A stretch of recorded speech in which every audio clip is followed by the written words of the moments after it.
Start streaming. Make sure it's still connected to YouTube.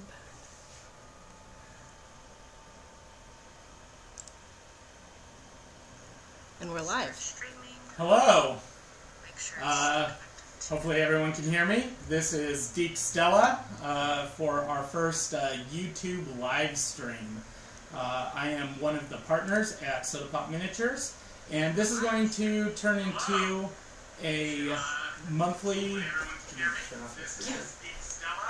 Sorry, we have a little speaker echo going on here, so we're gonna fix that. This is our first YouTube stream, so it's gonna take us a second to sort out a couple technical things. Okay, so anyway, this is gonna be the first in a monthly series of live streams that we're gonna do.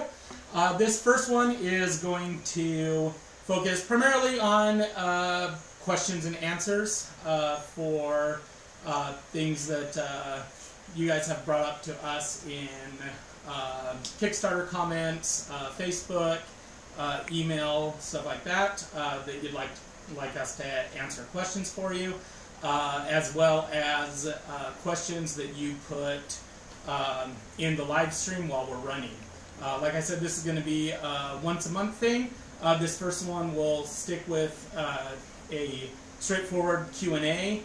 But in the future, we're going to look towards doing, have some studio guests in, so we can sort of theme each show. You know, I'll drag Justin Gibbs, our lead rules designer, in here, and maybe Dan, our lead artist, and stuff like that. So you guys can continue to meet some of the Soda Pop team and get some behind the scenes glimpses of Soda Pop Miniatures and what we do here.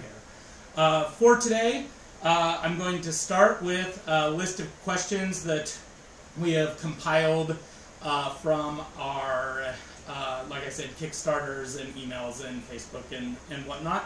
And once I've gone through those, then we'll have Sarah read me some of the questions that you're posting during the live stream, and we'll take it from there. So the first question that we had is in regards to the Rail Raiders and Way of the Fighter Kickstarter, and specifically Canadian shipping, as to whether or not we will have a Canadian hub for shipping to avoid customs charges or to minimize any of your charges.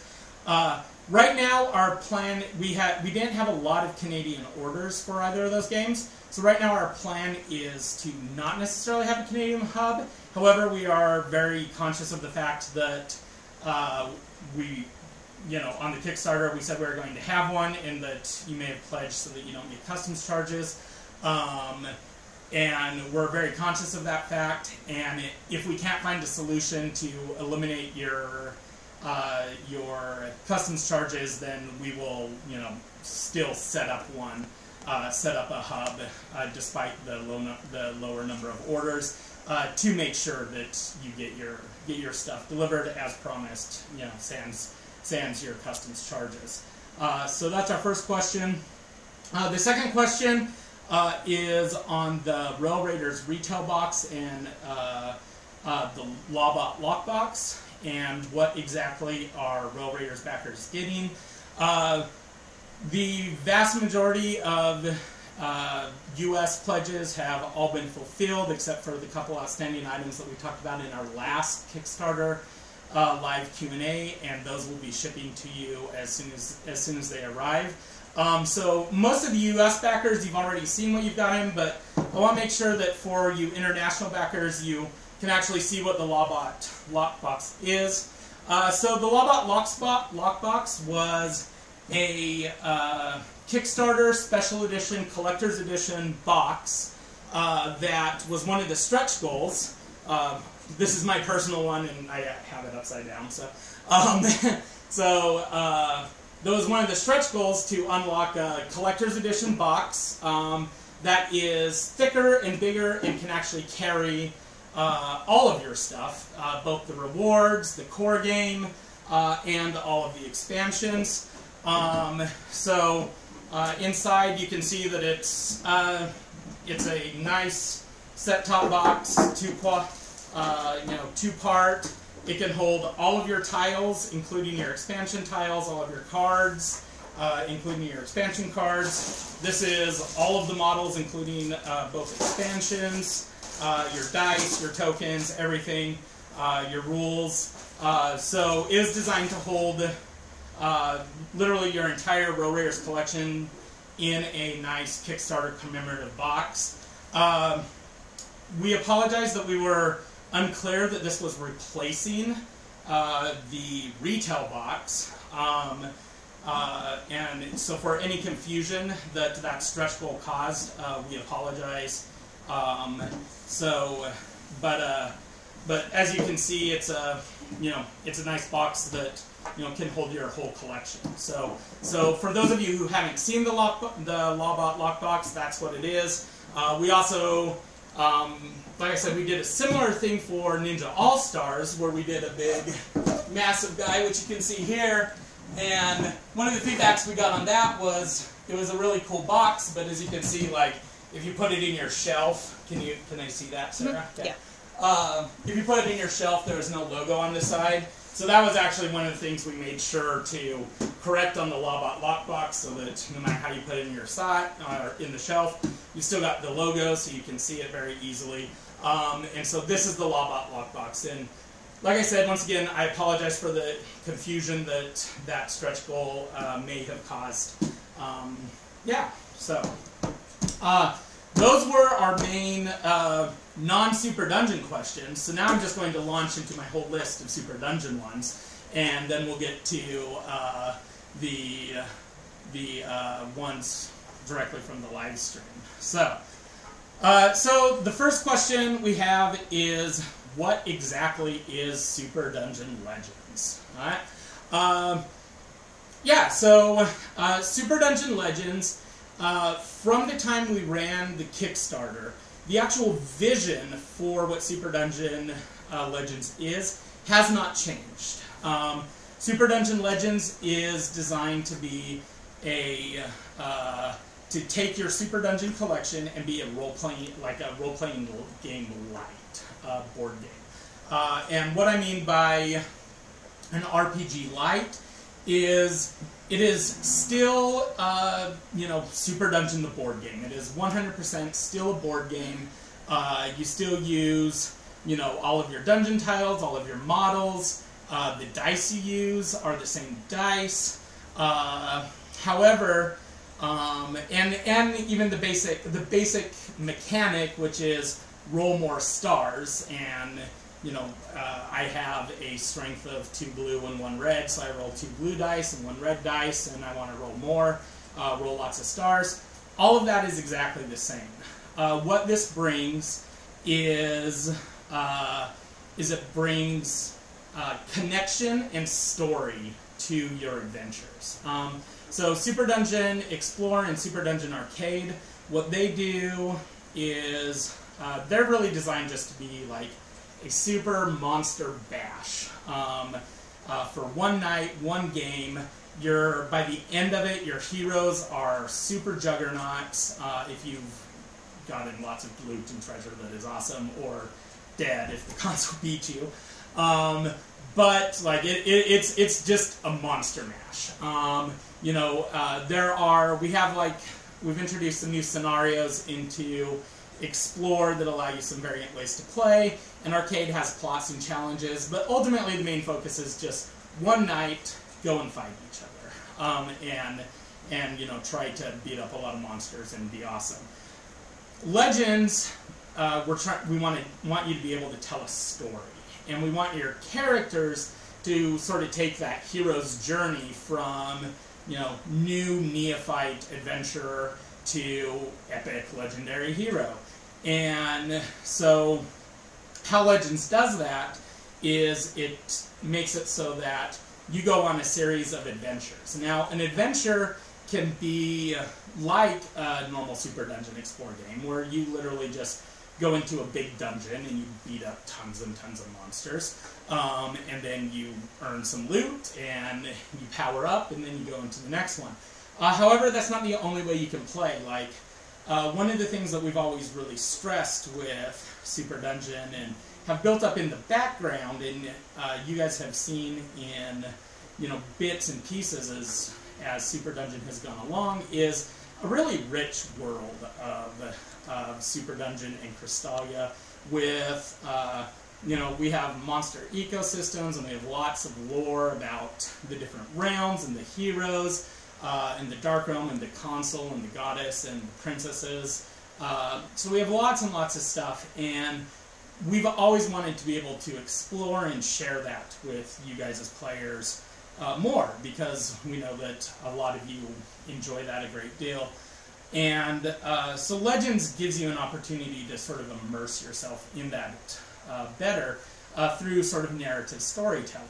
And so your adventures, in addition to just being monster mashes, they can also be as simple as, you know, an encounter with like a non-player character. So like, say, Sir Charles, one of the NPCs that we unlocked during that campaign. Maybe one of your adventures is having a training session with him, or in the introductory adventure that we put out with the Consul's Grimoire, you actually rescue Sir Charles. Or, you know, maybe you have to help Prince Peridot on some sort of quest.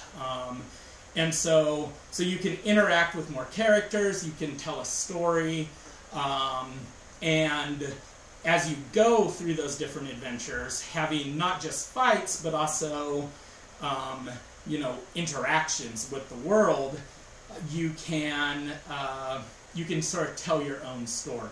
And in order to tell your own story, there's several levers that you can do, and they are, you know, some of them are, you know, required by the rules, like simple level advancement, but a lot of them are optional, so that you guys can play the game and tell the story really however you want. So if really what you love from Super Dungeon Explorer is just beating up monsters, you can absolutely do that. You can just grab an adventure, beat up some monsters, level up or rank up, and then beat up some harder monsters, and then go from there on. If you want to interact with NPCs, you can do that. If you want to have puzzles and traps, you can do that. If you just want to have a session where you do role-playing and just tell a story and have a conversation, you can even do that. You know, our goal is for it to be very open for you, and that's what Legends is. However, like when I use the term RPG Light, our goal is also not to stray far from that kind of core simplicity that is Super Dungeon. And so in that, we're not going to have, you know, you don't have a giant character sheet that you have to write in tons and tons of stats or anything like that. You have a simple character dashboard, you have your dice, there are 3 abilities that you will get as you level up, and I'll go into that a little bit more. Like I said, you really only have to use the elements you want. So if you do just want to play it like a normal Super Dungeon Explorer or arcade board game and fight some monsters, then you're good to go. And you're not going to need to really adjust the paradigm of what you know from Explore and Arcade much in order to play your games of Legends.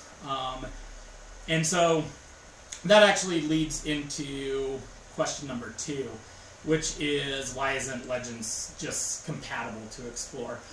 In our last Kickstarter video stream, I actually went over this a little bit. One of the things that we found when we were making it fully compatible is Explore and Arcade weren't originally designed to be like a role-playing game light, or, you know, to have that interconnectedness. They were designed to be a one-game tactical battles thing, and that probably comes from you know, me and John and Chris's, like, our background in like Warhammer and tactical miniature games and stuff like that. So the engine wasn't fully designed for it, and specifically the heroes the heroes and the monsters weren't designed for it. The actual creatures that populate the game, and that comes from heroes actually start out with a good number of abilities, and as you go through a game of Super Dungeon and get treasure and things like that, you actually become very, very powerful. And in traditional role-playing game and adventure games, one of the things you do is you accumulate your loot. You don't get rid of it. And we found that adding more stuff on top of how a hero shows up at the end of Super Dungeon Explore started just becoming super unwieldy. We could artificially reduce treasure draws and things like that. We could also artificially reduce some of the hero's abilities. But the more we start artificially reducing different things, the more we were modifying Explorer or Arcade's core anyway. And, and then eventually that just starts piling on and being more if-then statements, or more,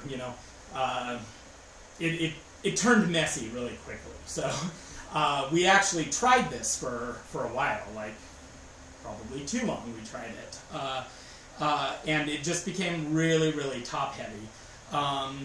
And so ultimately, what we decided to do was, keep those core guts of Super Dungeon and those core components that all of you guys have. Keep those, maintain those, and make a Legends system around it that could work for it and actually, be its own thing, accomplish its goals, and succeed at those goals. And ultimately, that's why, it didn't end up being compatible with Explore. Similarly, that's why we broke out Arcade from Explore, is for those game systems to, really do what they need to be. It was ultimately best for them to be their own thing and share components where they could share components. Let's see. So the third question is, you say Legends is an RPG Lite. What is an RPG Lite? Is it still a board game? I sort of covered that a little bit in my big rambly what exactly is Legends answer. RPG Lite is, we're not D&D or Pathfinder, as much as I love those and play those every week. We are something much more simpler. We are still very much a board game. We are still using all your board game components. We are still Super Dungeon's, core engine and dice mechanics and stuff like that. And that is why it is light. And also, if you don't want to do any, role-playing, you actually don't even have to. So you can just play the adventures. So, how much writing is involved in ranking up characters in Legends? Very, very little. So, each character, you're going to have your preset sheet that has, how things, rank up. The only thing you're going to have to do over the course of your 6 levels, because the max rank that a hero can be is rank XS, which is 6. And over the course of that, you are going to have your core ability that's already in there, just already printed on the sheet for whatever class you've chosen. Then you're going to choose a job, and that job will have another starting ability, and so you will have to write that ability in using either a wet erase or a dry erase marker. And then over the course of your hero's entire career, there are going to be 2 more abilities that you are going to get, that you're going to get to choose from, and you have to write those 2 abilities in. That's it. That's it. That's it. Everything else is just marked on your card, and you can do cool things like, coloring in like some dice areas and things like that. But you don't even have to do that if you want. We're actually on the character sheet. The character sheets are going to be approximately half size, and I should have brought one in for a demo. So it's going to be approximately half size sheet. But we're actually making it so that your attribute dice and stuff, the slots for them are actually big enough that if you want to, you can actually just take your attribute dice and line them up like under the thing. So you can actually just represent with the dice right there, which, like, you know, me being sort of a tactical, like, enjoying like a sensation sort of thing, I really enjoy, because if you want to roll your strength, you can have your strength like just nicely lined up right on your sheet, and then just pick it up and roll it. Likewise, we're using a heart and wound bar that will be more like a traditional video game, where instead of adding wound tokens, you have your heart tokens on it, and then you remove the heart tokens as you go along. Now you can, on your, like I said, on your sheet, you can color those in to help represent them, but that's not required. You can just use the dice and stuff. I like coloring them in just because it makes my sheet look cool, and I like to color. Let's see. So, how much writing is required in Legends? 3 abilities. That's it. So, and really, if you want to, you can, you know, just like write the page number and then refer to them if you really want to.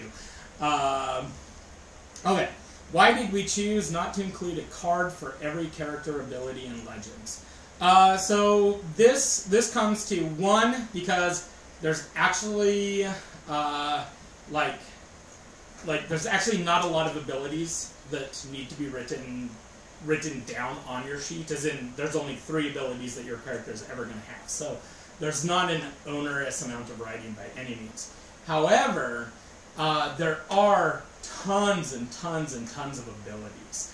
One of the things we have to look at with any like product cycle and lifespan is, you know, like, how can we provide you with, you know, the best options going forward? And one of the things, you know, we really want for a system where you get to build your own hero, build your own character, stuff like that, is we want you to have a lot of choice and a lot of variation. And by not having cards for every single ability, it makes it so that we can write lots more abilities. It also makes it so that any product that we come out with isn't beholden to a specific card count.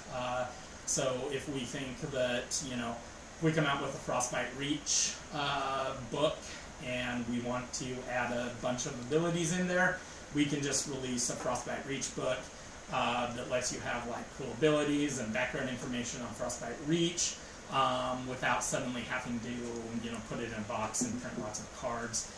And it gives us a lot more options. And it gives us a lot more options to give you options, essentially. Let's see. Number 6. What is the item deck? How is it different than the loot or wonder deck? Okay. So I'll actually go through all 3 of these decks, just so you have a good idea what all of them are. The loot deck is exactly what you're used to the loot deck being in Super Dungeon Explorer. It is weaker loot that mainly is just like a bonus die to an attribute. In fact, the vast majority of it is the same loot that you have in Explore, Arcade, and Arena. We actually took a whole bunch of it because we think it's cool for you to be able to use that stuff in your games of Legends. Their abilities are exactly the same, just, you know, the card layout will be different for Legends slightly. And so loot's essentially the same. The biggest difference in loot is just how you generate it. You're not going to generate it quite as quickly. Loot in Legends also can all be broken down into components. So loot, you can keep it. So say you get an awesome steel sword, then you can take that steel sword and you can have +1 blue strength for days and days, and just hold on to it for your entire adventuring career. Or you can take that blue sword and you can break it down into its components. And when you break it down into its components, It's going to give you some crystals, and it might give you something else like a pixie or a musician or music or gear or something like that. Those components go into your backpack, and you can use those components during your adventures. Or you can attempt to craft things, specifically attempt to craft wonders. In order to craft wonders, every wonder has a component cost. It has a recipe, essentially. And what you do is, once you have enough components to fulfill a recipe, you pay those, you erase them from your backpack, and then you roll on the chart, because our little enchanter, while he's very good, he's not always exactly on the ball, and sometimes he doesn't make you exactly what you asked for. It's always right in the ballpark, but and then you get a wonder, and then that wonder is more along the lines of, what in Super Dungeon Explorer we consider treasure. And just like loot, we'll actually see some treasure items translate directly over into Legends. So wonders are essentially your treasure, but they're craftable. You can get wonders in dungeons. There's different ways to do it, but then you can also craft it. Wonders will also have different ranks. Say you are a rank B character, then you're only going to have rank B wonders until you're higher in level, and so that's what wonders are. Wonders are essentially your treasure. Items are consumables. So items, if you've read the Hero's Handbook, is it the Hero's Handbook? Yes. If you've read the Hero's Handbook, then you'll see that everybody's potion does the same thing. Everybody's potion is a healing potion.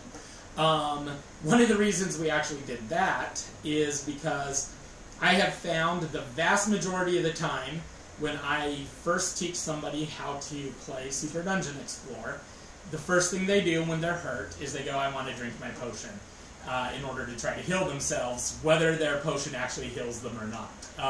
I've noticed it for years and years as just an automatic default. It's just a potion goes with healing. It's just how, I don't know, it's just inter-gamer, I can't even remember the name. Anyway, I keep seeing it, so I was like, fine, let's have it be that way. However, there are lots and lots of really cool potions, but some of them are really powerful. And which is why we have, a limited number of potions already in Explore. So a lot of items sort of fall into that category of powerful consumables. A lot of them are going to be some of your favorite potions, and so you're going to use them.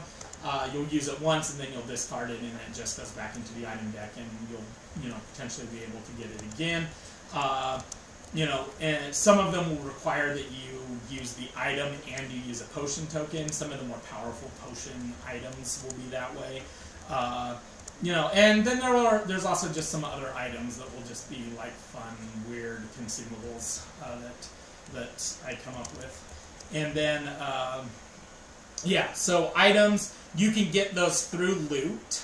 The loot deck has Gashapon capsules that you can get that have items in them. And then you can also get items just during downtime. Downtime is the moments between adventures when you're not fighting anything or in a dungeon. And you can actually go to the store and purchase items. And you just use components from your backpack in order to purchase different items. So, alright. So that is our 3 decks. Okay. I am curious about the corridor and side room tiles. Will they have any spawn points or special terrain on them? I was thinking they would make for some interesting maps in the regular game of SDE, Classic, or Arcade. Any chance in a future update we could see some images on what they look like? Yes! Yes, on that last part. Absolutely, we'll show you some of those. Right, so the corridor and side rooms. The primary goal of the corridor and side room tiles is for you to be able to make more interesting, windy, labyrinthine dungeon layouts. That is their primary purpose. They are, for those of you who don't remember offhand, they're going to come in two configurations. There's going to be the 4 square by 8 square corridor tile, and then the 6 square by 6 square small room tile. So those will just give you a little bit more variety as far as the dungeon layouts that you can use.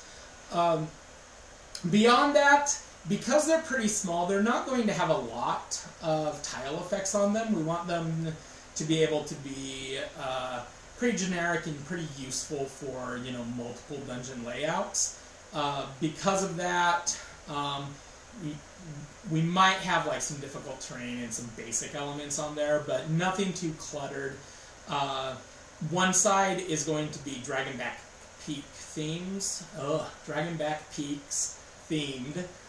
So, you know, it fits with your Super Dungeon Explorer tiles. And then the other side is going to be Midnight Tower themed, so that it fits with your Super Dungeon Arcade tiles.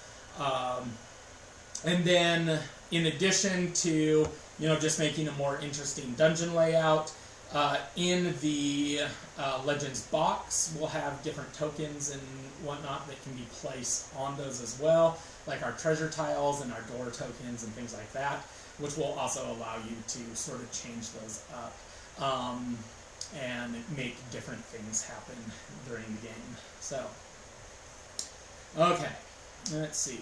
It has been mentioned before. Oh, door tokens. How will these be used in the game? Okay, so door tokens can essentially be used in two different ways.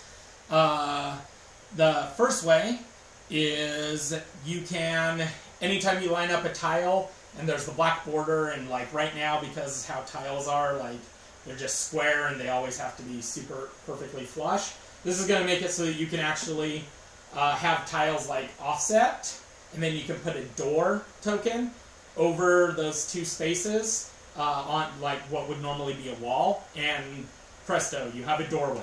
And so you're going to be able to use that in order to have a wider variety of dungeon layouts. So it just sort of is a companion to the corridors and the rooms in letting you have a bigger variety of dungeon layouts. The other way door tokens are going to be used is essentially as an obstacle. You know, we're going to have like those classic like Zelda rooms in some adventures and whatnot that, you know, you can't pass this dungeon tile because the door is locked until you beat this monster or find a key or, you know, open a treasure chest, you know, solve the puzzle, stuff like that. So that's what the door tokens are for. They're going to just be part of a group of tokens that are designed to be versatile, to let you be able to tell, you know, more stories and have more challenges and more unique things. Okay. What function will the NPC miniatures have in Legends? The NPC miniatures, in the rulebook, we will have a list of standard NPCs with sort of effects that they have during the game. Some of those effects will only be during downtime.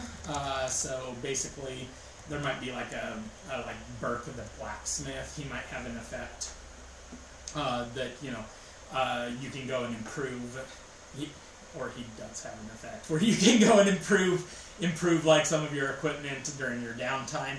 However, they can also be used in different adventures. And actually, the quickest way to show that is if you've looked at the introductory adventure in the playtest packet of the Consul's Grimoire.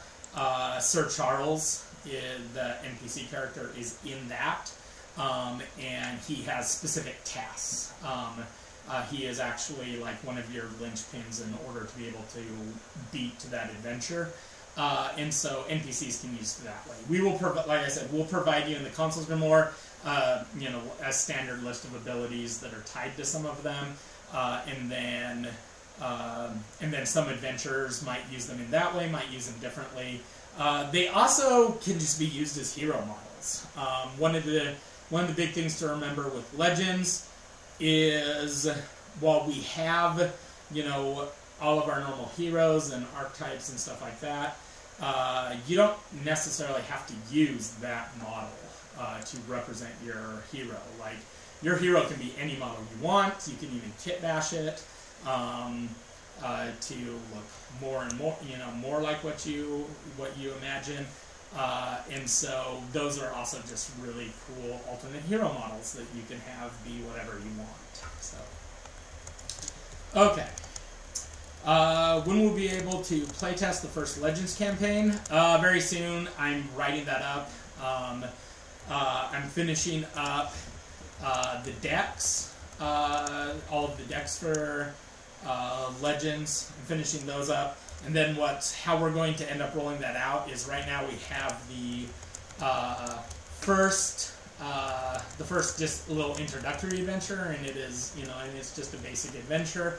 And then what we'll do for those first campaigns and playtesting is I'll end up releasing 1 to 2 adventures in a group, just depending on how complex the adventure is, for you to start playing. And then my goal will be to just, you know, constantly release. I've got all the basics laid out, and so that's gonna be pretty soon here.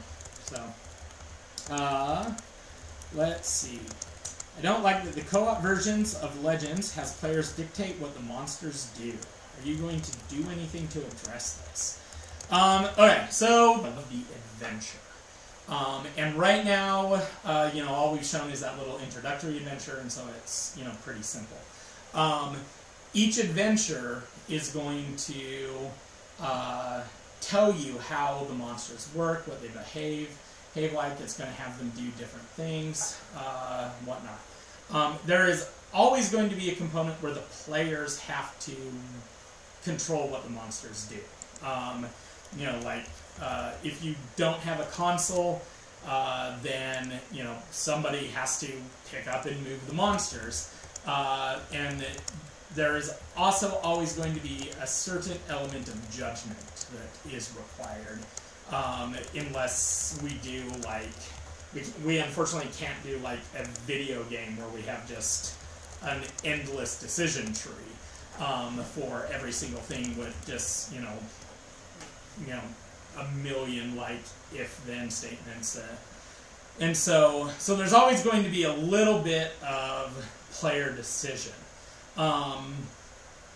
We will do everything we can in those adventures to make sure, you know, you understand what the monsters need to do, and it's very clear how they need to move and stuff like that. And so,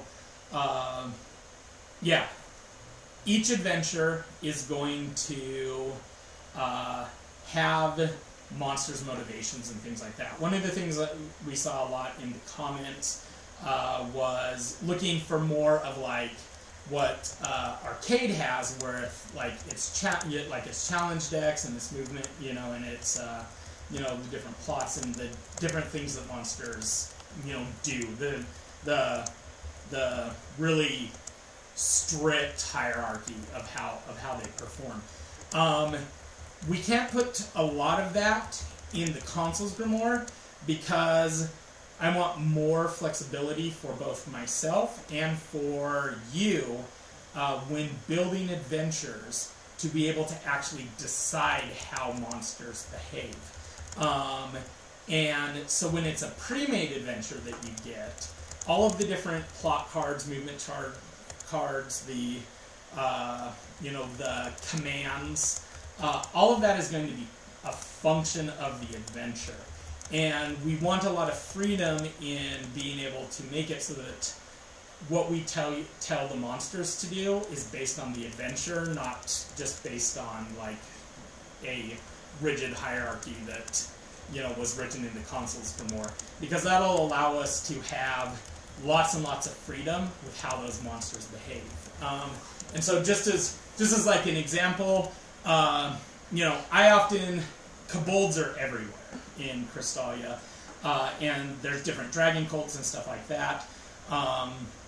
And we've released some previews of some of the different cults, like our frost kobolds and our our shadow kobolds, and then we obviously have our fire kobolds.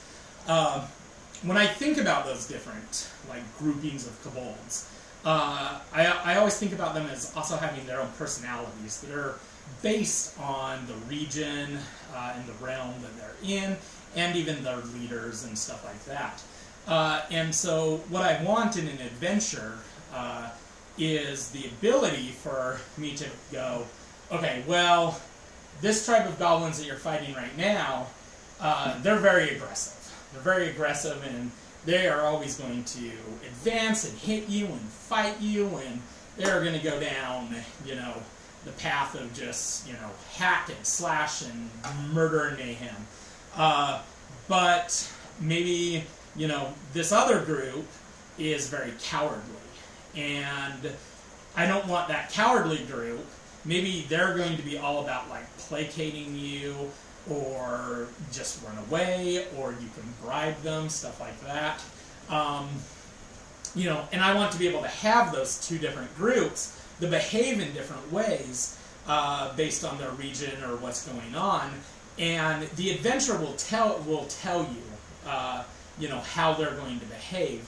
And so that's why I resisted putting, too much strictness in how things work in the Consul's Grimoire, because I don't want it to necessarily, override what happens in the adventure.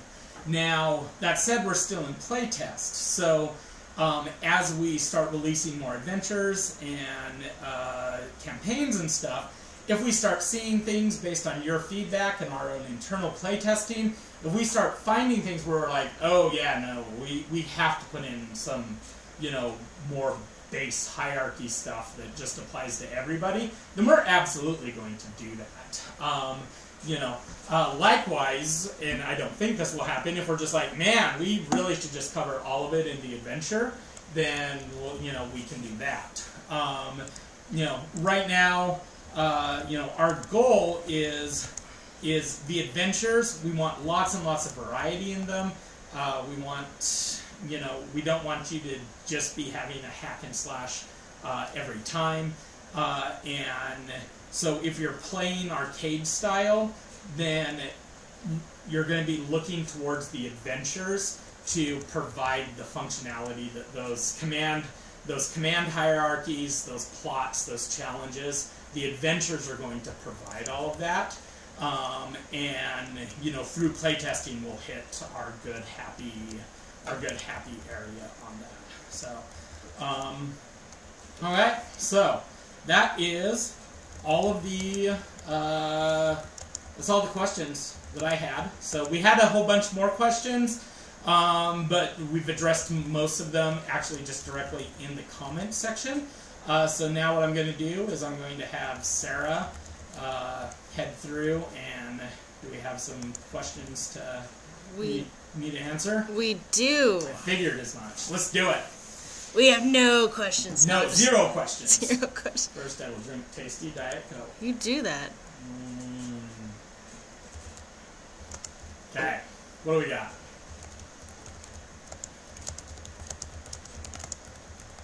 Okay. She's typing. I was typing. feverishly. I can't walk and chew gum at the same time, okay? Neither can I. Okay, so I'm going up the list. Okay. Fuck. Okay, I'm going to butcher all these names, so I'm sorry, guys. That's fine. You don't even need to do their name. Okay, So, good. Sorry. I'm terrible. So. Okay. True anonymity. How are we looking for UK delivery on Rail Raiders and Way of the Fighter? I'm waiting for both. Okay, so for those, we are waiting to get the tracking information on the ship. We're supposed to get it any time. As soon as we have the tracking information on that ship, we're going to let you guys know about it. So, I mean, we're just going to continue to relay that information as soon as we have. And then once it lands, then we will let you know it's landed. And once it's done customs and whatnot, we'll let you know. And yeah, so right now we're waiting on the ship tracking information. We are supposed to have it around the 20th, so fingers crossed we get it. So, but we'll let you know as soon as we do. So. Okay, I think you answered this, but I'm just gonna go over it because I No was problem. not listening. What? I am sorry. What are the roles of the NPC characters in Super Dungeon Explorer / Arcade? Oh, okay. So the NPC characters in Super Dungeon Explorer and Arcade, they are not actually specifically for Explore and Arcade. Those NPCs are specifically a Legends thing. So right now, I would use them mainly as like alternate versions of existing heroes for both of those. So. Cool. Going down. Oh, someone is asking, is that a Relic Knights blankie? It's actually an old cloth banner. I kind of wish it was a Relic Knights blankie because I would swaddle myself in Relic Knights. So every night. Is that weird? Is swaddle the wrong word there? I don't know if you could swaddle yourself. I could, maybe. I'm very dexterous. So. I guess the follow-up to that question, which just is perfect, by somebody else, okay. But why does the cuddling stop? Why does the cuddle... I didn't think the cuddling stopped. That seems very personal. This was a Facebook question earlier. Not related to the YouTube, but this was Facebook. Fair enough. That was a Facebook question for the live stream. Thank you. Thank you, Facebook, for the cuddling question. I need more detail. Or I don't. Or I desperately don't. So. Okay. Alright. Okay. Alright, going back to YouTube. Oh my goodness.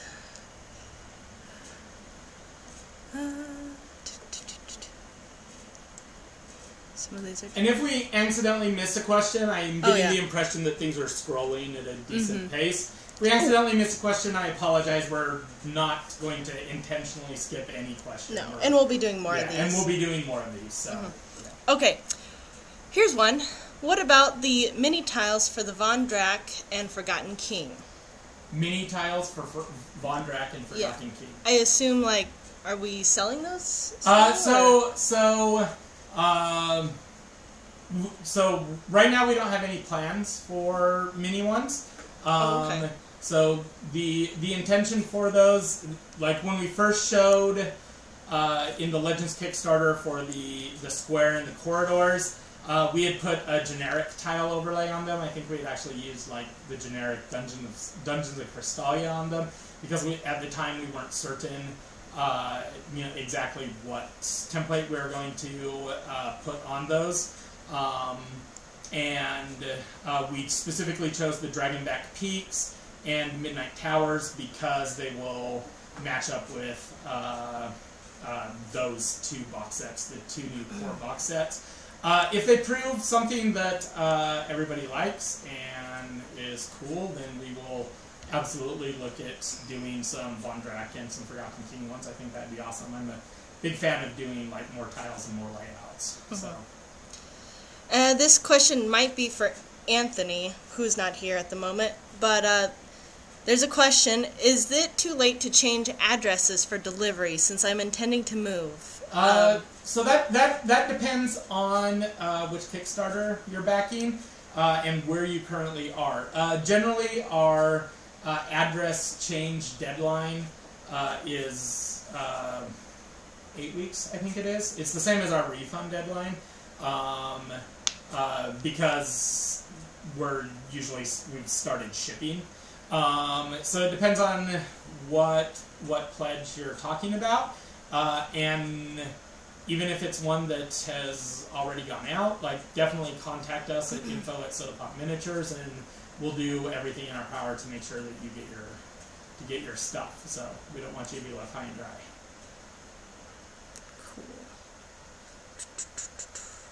Scrolling.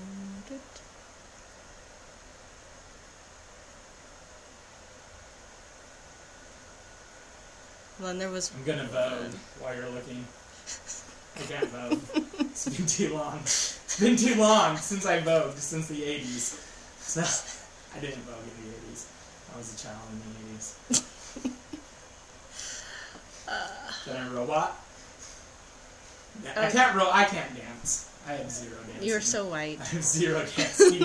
I have zero dancing ability. Okay, what we got? Okay, here we go. Once 2.0 comes out, will the cards for Forgotten Realms still work? Forgotten King? Forgotten King, that's what I'm assuming. Will they still work with the incoming changes to arcade and the normal mode rules? Absolutely will. Okay. So, yeah, so one of our driving things, once we decided that we had to, make, more exhaustive changes to second edition than we had initially planned, one of our core functions was still our core directives was to make sure that all of your cards are still compatible. And so they will all work, the layout's all the same, we're testing with, all of the existing cards and stuff like that. And so, yes, your Forgotten King, your Testudo Tower, your Von Drax Manor, like, all of that is going to work with both Arcade and Explorer. Okay, here's another one. I would like to hear more information about the Midnight Tower. About the Midnight Tower? Or on the Midnight Tower. Oh, man. So, like, what sort of information? Can we type what sort of information really quick? We've got the lore information. Would be the Midnight Tower was originally the Goddess Tower. It was where the goddess literally resided upon Crystallia. And it was in the center of what was the Feywood. The Feywood actually, at one point, didn't abut the Scalding Sea and the Nether Rifts. Once the Feywood actually went all the way up to the vast north of Crystallia, and the Midnight Tower, and the Goddess Tower was in the center of all of that. And then when the Dark Consul, did all of his shenanigans and whatnot, and tore Celestia from the sky, and opened up a portal to the Dark Realm, a big chunk of the Fey Realm, or the Feywood, was consumed by the Dark Realm, which is where Nether Elves actually came from. Nether Elves were normal Deeproot Elves that lived in that area of the Feywood, and they were sucked into the Dark Realm and into the Nether Rifts, and centuries and centuries of exposure to the Dark Realm and the Dark Consul's evil influence slowly turned them evil and corrupt, just like the realm that they lived in. They are now a very militaristic society, and wholly beholden to the Dark Consul. However, they are still elves, so there is, so they do still have facets.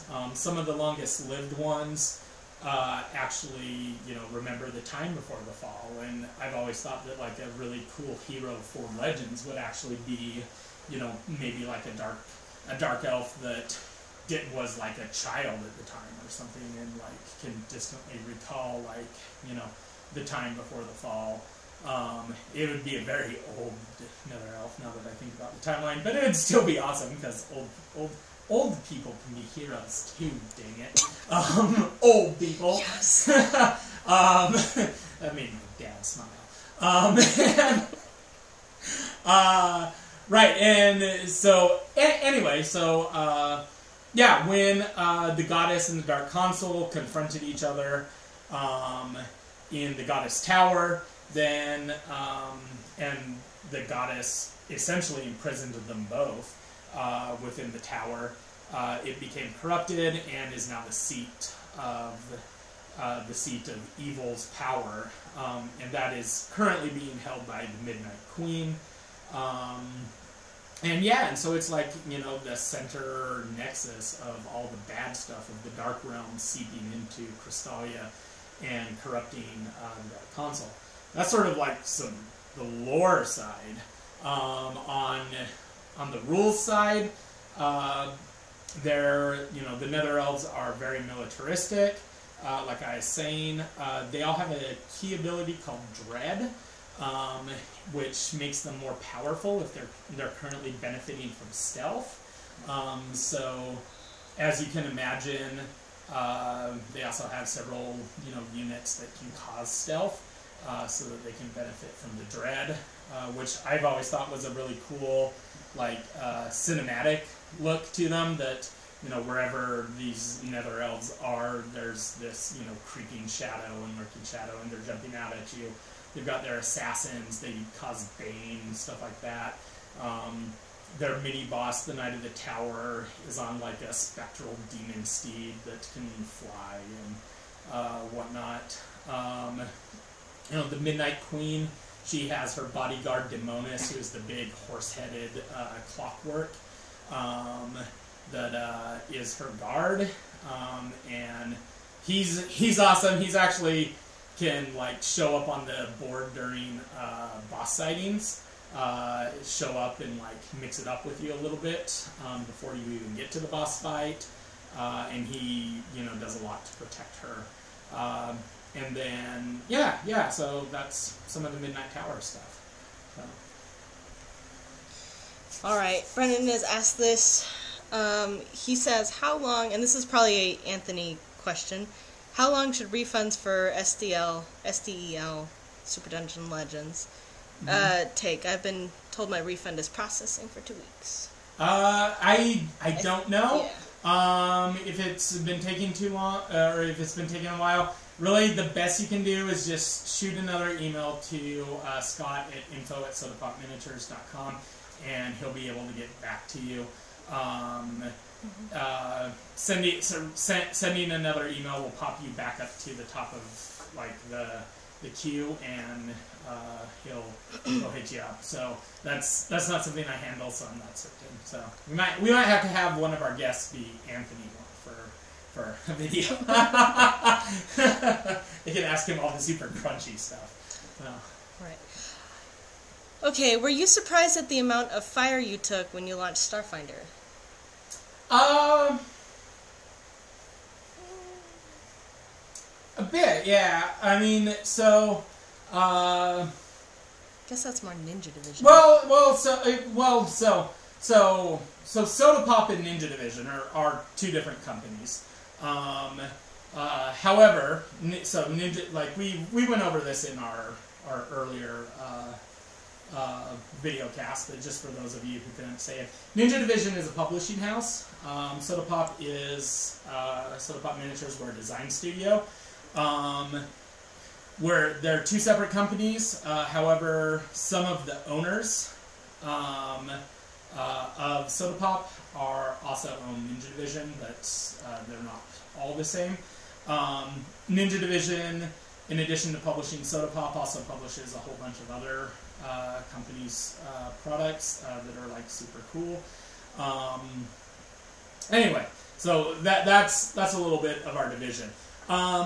Soda Pop, we knew, obviously we knew that like that Super Dungeon was behind on things, and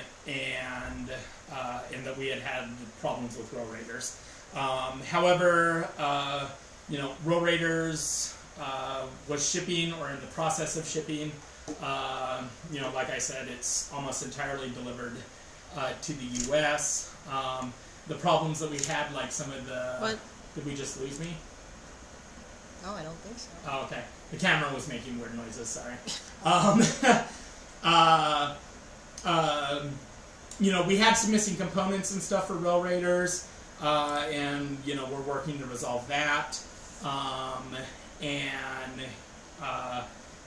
Row Raiders was difficult because, we kept providing the information we had at the time, and unfortunately a lot of times that it would end up proving inaccurate or changing, so it was accurate at the time, and then something would change, and so that it would become inaccurate, and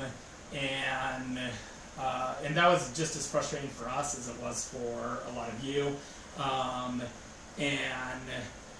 so we knew that was volatile there, but we felt pretty confident because we were shipping. Way the Fighter, the actual game and everything is manufactured and on its way to begin fulfillment. Super Dungeon Legends is, late, but we had been very upfront at the beginning about once we made the decision to sort of take everything back to formula. We were upfront about making that decision, and we knew that it was going to create a big delay. Sometimes even when you know that, like when you know that there's a delay, like it still sucks when there's a delay. And we're still diligently working on it. So we knew that we were not blind.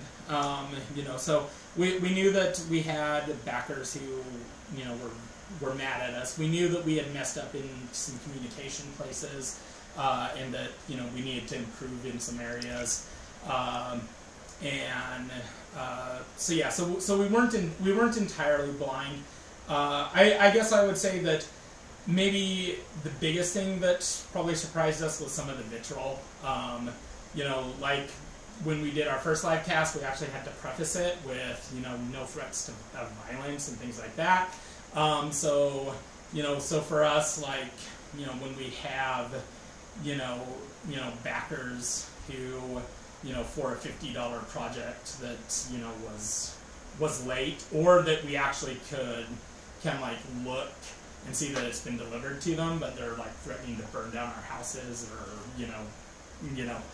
telling us we should like be drug out in the street and shot or something, and it's like, whoa, like that sort of virulence like super surprised us. Like that just kind of blew our mind. So that sort of stuff like definitely caught us off guard.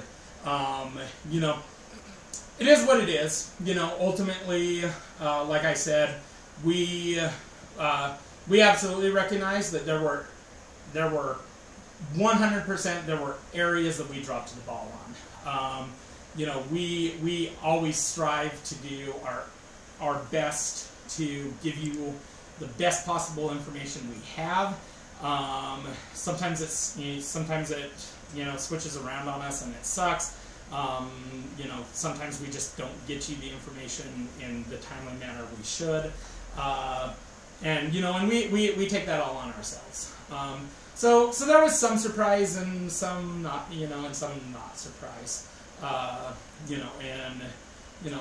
Really all we can do is we want to listen to you, but we also need to,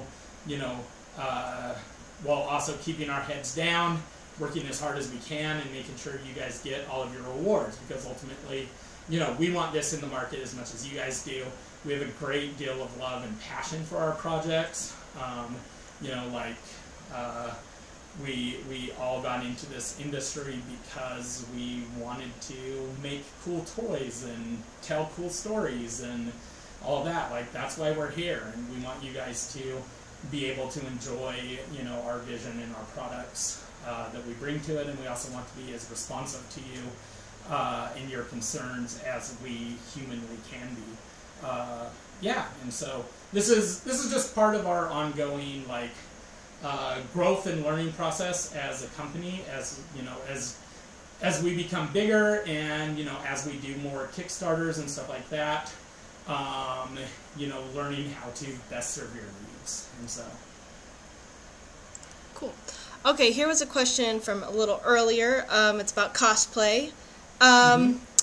This says, when will the Will of the Fighters Super Dungeon cosplay characters be showing up? So those are part of the miniatures that are still getting manufactured. So the cosplay models and the non-cosplay, just the standard standees, those are all going to be getting manufactured as part of the same group. I know that in our last video, we told you that we were waiting for the manufacturers were doing like some of the engineering tests and stuff, because we promised that they'd all be single cast, so you don't have to do any assembly or anything. And we were waiting. They were still doing some of the engineering and stuff for that, which was going to necessitate like some sculpting tweaks and whatnot. My understanding is that we've gotten that feedback now, and the tweaks and stuff are happening. I do not work directly on Way of the Fighter. I love Way of the Fighter, but it's not one that I touch in any way. That's a whole different team. So we may need handled. Yeah, and so that is one that I will log to the side, or I'm sure Dave Hanold is watching right now, and we'll make sure we get it in the next Way of the Fighter update for you guys, so you guys know. Cool. All right. After the head of the project was ill, you. That is me. That is you. Why didn't you hire more people to finish and complete the original date? Also, are you aware that on Soda Pop, people actually care more about the miniatures than the game? So that's two questions. Mm-hmm. So once again, this is something that I went over in our last video thing. There are two things. One, like, we eventually did actually hire Justin when we found that I was like not chugging through. And that actually, though, was before I became ill. Well, we actually did hire Justin, and he, like, has been, instrumental in helping us, like, finish up Arcade and Explore and making them, like, super strong. As far as Legends, well, actually, before I get to Legends, and he actually has, at this point, like, development on all the Arcade and Explore stuff has been finished. We're doing, like, our final, like, layout on that sort of stuff. And we've shown in a couple of our Kickstarter updates, some of the production stuff happening. We've handed over, layout files for all the Wave 1 stuff and whatnot, in order to,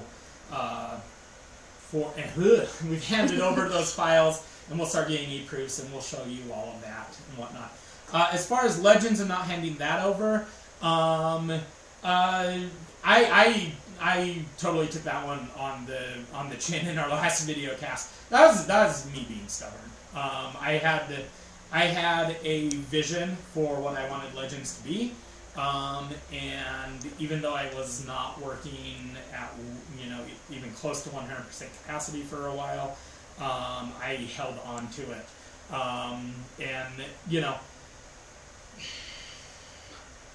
I probably shouldn't have done that. Hindsight, it took me longer to get 100% back going, back and good, and I should have, turned it over to Justin or Dave, one of our other rules designers, beforehand. But Super Dungeon is it's my baby, and I love it, and I had handed over Arcade and Explore, and I was stubbornly holding on to Legends, and and I apologize for that. My hope is like I said, all the Explore and Arcade content is done.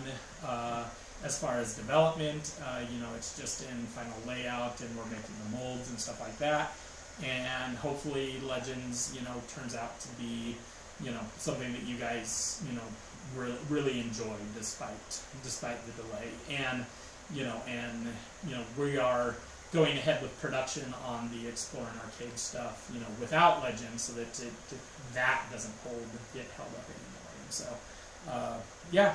So my apologies on that. Cool.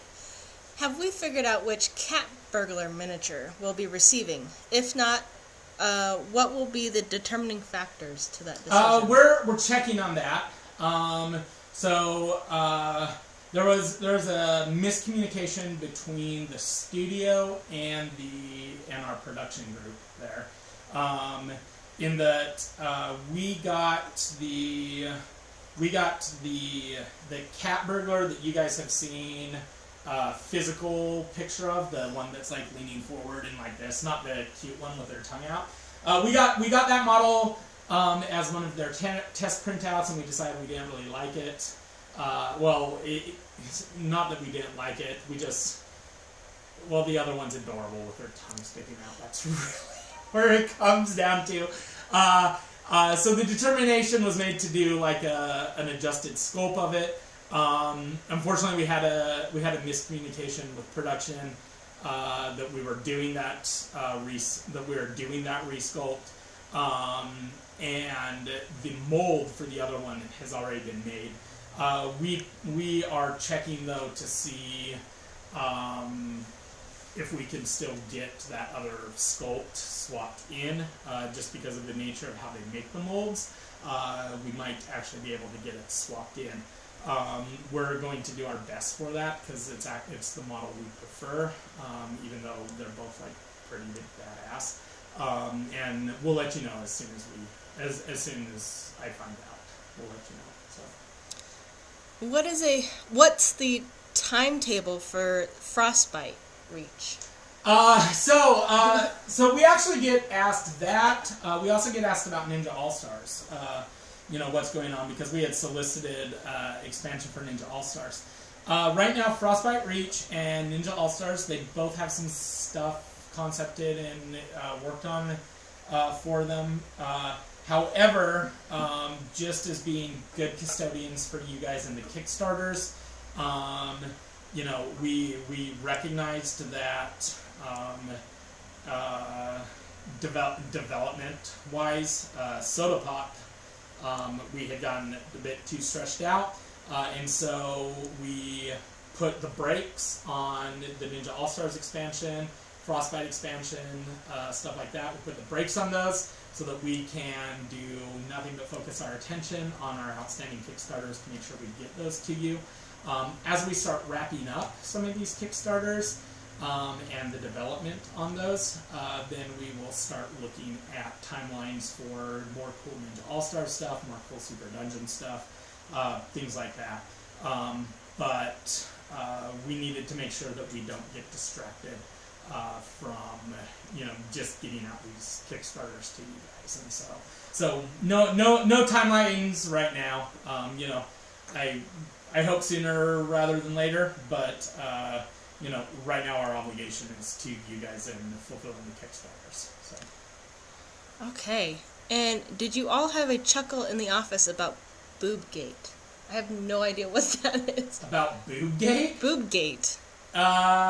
What's a Boobgate? My guess is Boobgate might be the Fiametta miniature. So for Relic Knights, I think so. Maybe. So that's my guess. I don't know. Man, right now we have been so focused on. Oh yeah, someone's talking about the Fiametta. Okay. Yeah. So Relic Knights has always been a bit cheesecake. Everything from Asgar Faust running around with his 10-pack and no shirts to our different pinup poses. Relic Knights has always had some of that classic anime cheesecake in it, and we'll probably always continue to. And we just make stuff that is fun and ridiculous, but right now we have been so focused on Super Dungeon Wave 2 edits, layout, Relic Knights rules development. We're doing a huge Relic Knights card update. On my end, we've been so focused on that we haven't really had time to get wrapped up in Boobgate, I guess. No idea. Oh, Lord. For a moment, I thought I'm doing a charity thing called Barbells for Boobs for breast cancer awareness, or like lift weight for lift weight for pledges. And I was like, wow, how did they know about that? So I have no idea. I was lost. What can we expect for the design of male... Okay, I'm going to butcher these names. Freejans and... Frans? Frans? Is that... Male Frans. Male Frans and... Phoenix? And male Phoenix. Man. Is that like a... I have some art. I'll tease some art in our next update for you. Males do exist for both races. We are working on it. We actually have, I think, the art for the Warren Runner Legends job. That one stayed in, right? Yes.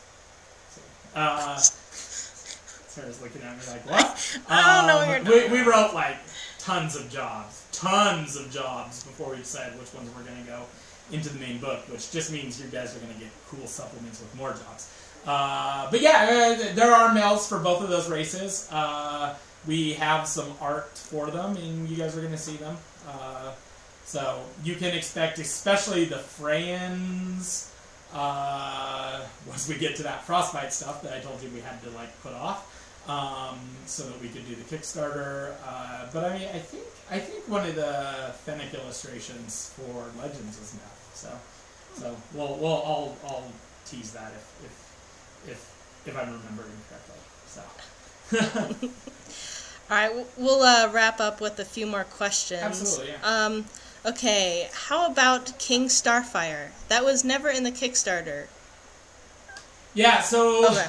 So King Starfire ultimately is one of those things of he ended up being a free gift as part of us being late. So King Starfire is going to anybody who pledged for Super Dungeon Explorer 2nd Edition. Basically what happened with King Starfire was we had to change the pose. The pose and the size of normal Starfire, because the Starfire model we had done was way too big. So as part of that, we changed the pose and the size for the Super Dungeon Explorer one. And the original Starfire, since he was enormous, we turned him into King Starfire. And basically anybody who pledged to get normal Starfire through the Super Dungeon Explorer box will also get King Starfire for free. So. All right. And he will be available for retail later. So, like, if you didn't get Super Dungeon Explorer for whatever reason, you haven't missed out on King Starfire. He will be available. Okay, this one is about the Second Relic Knights. I'm aware there is another pass at the stats and costing of the non-starter set units. Mm-hmm. Will there be a further pass of starter set cadres? Yes. Okay. I mean, everything right now, the playtesting that we're in, both internally and externally, is all about unit balance. The core rules are essentially done. We like how they work. There's been, in the new playtest set that you're going to get, there's been a couple tweaks to the core rules, like activation tokens are now called command tokens, and we changed the number you get. There's a few things. We'll provide a full wrap up on it. But yeah, the core rules are good. We're loving how they're playing. The stats for the units, however,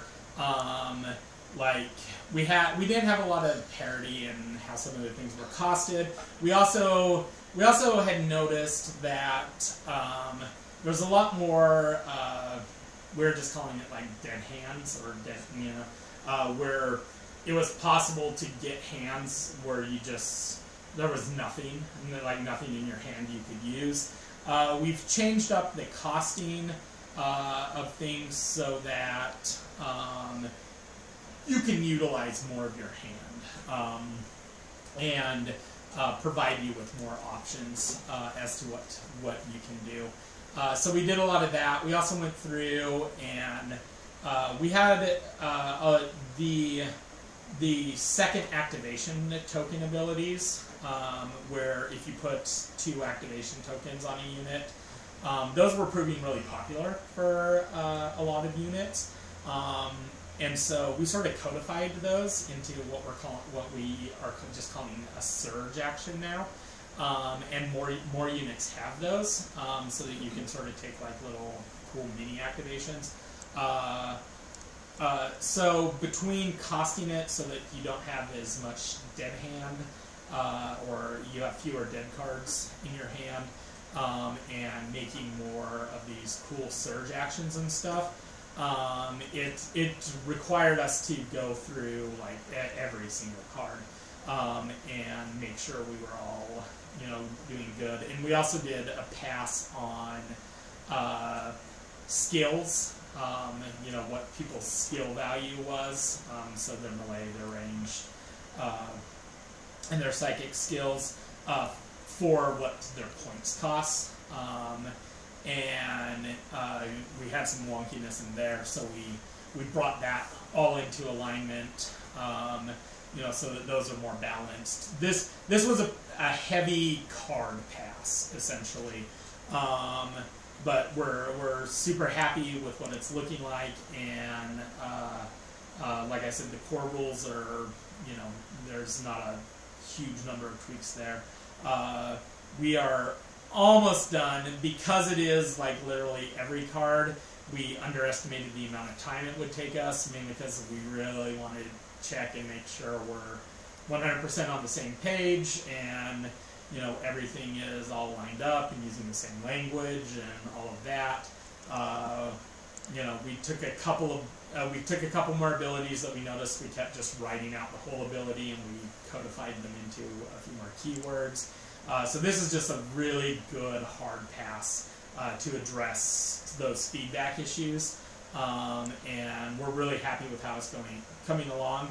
And I'll be shocked if we don't have that out to you guys this week. So, because we almost had it ready for today, but I had to start this. So it's good. We're really looking forward to your feedback on it. And like I said, Justin and I in the update where we send that out, we'll do a pretty exhaustive developers update where we talk about some of the changes and why we did it.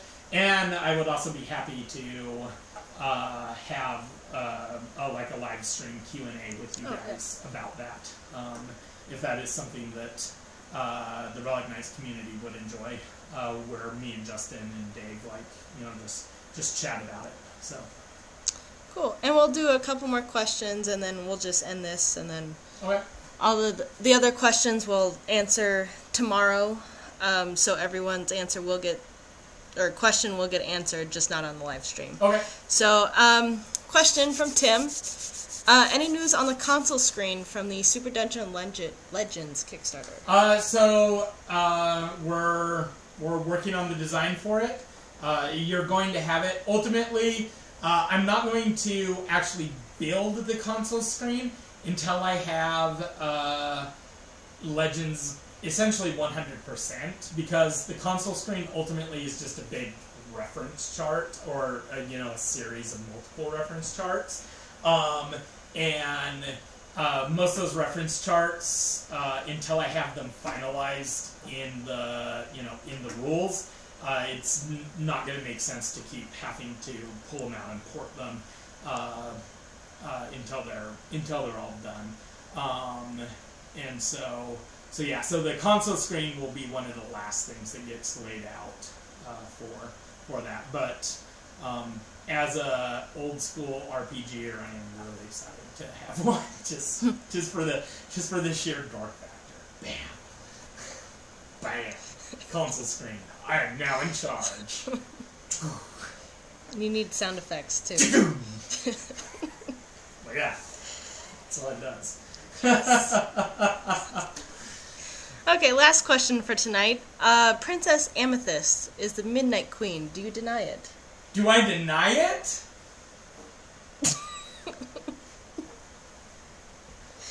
I will neither confirm nor deny. I will take the fifth. Is that the right one? That's fine. Yeah. Yes. There is some strong evidence to suggest that. So there's even a book series that's coming out that talks about it.